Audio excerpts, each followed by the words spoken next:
చేసి మీరంతా కూడా ఈరోజు చూస్తున్నారు. ఇంకా మీరు చేసేటువంటి ఏమి ఎర్ర బుక్కులో పేర్లు రాసుకుంటారంట. ఏంటికి రాస్తారయ్యా ఎర్ర బుక్కులో? చూడు, ప్రతి గ్రామంలో అభివృద్ధి జరిగిందా లేదా? మీలాగా అరాచకాలు చేయడం మీ నైజం, అభివృద్ధి చేయడం మా నైజం. గతంలో 2014 నుంచి 19 వరకు మరి క్రైమ్ కేసులు మీవి ఎక్కువ ఉన్నాయా? ఎక్స్పెషల్గా ఒక పత్తికొండ చూసుకోండి. మీ కేసులు ఎక్కువ ఉన్నాయా, మా అధికారంలో ఎక్కువ ఉన్నాయా? ఒకసారి మీరు కూడా ఆలోచన చేయాలి. ఎందుకయ్యా మళ్ళా కూడా ఏందో అభివృద్ధి చేసినట్ల కొత్తపల్లె మరి దేవునపడ దుదేపడ నుంచి కొత్తపల్లె రోడ్డు ఎవరు వేస్తారు? సాంబాబు మీ నాయన వేసిందా? మీ నాయన డిప్యూటీ సీఎం ఉంటే నువ్వు అభివృద్ధి మర్చిపోయి నీకంతా కూడా ఒక నారాయణ రెడ్డిని ఏం చెయ్యాలని చెప్పేసి ఒక ఆలోచన చేసావే దుర్మార్గంగా.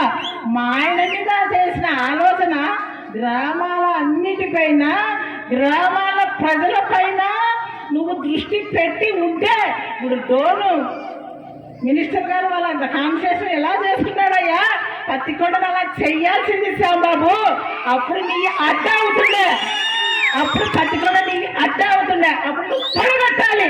ఈ రోజు నువ్వు ఏం చెయ్యండి సిగ్గుగా ఈరోజు తొడలగట్టడం నువ్వు ఒక మొగతనం అనిపించుకోదు శ్యాంబాబు.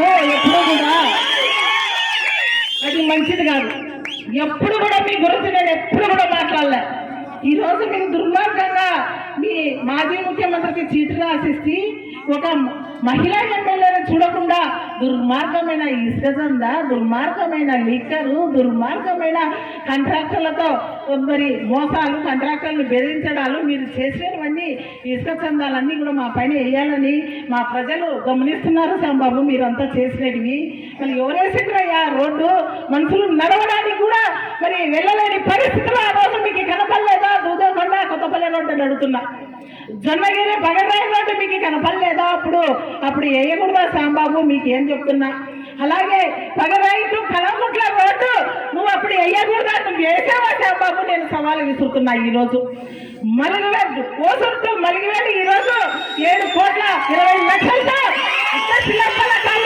ఇంటికి పెన్షన్లకు పరిమితం చేసినది నీ అయ్యాలో నువ్వు కాదని అడుగుతున్నా సాంబాబు గారికి. ఈరోజు ఎట్లా కనిపిస్తున్నారు?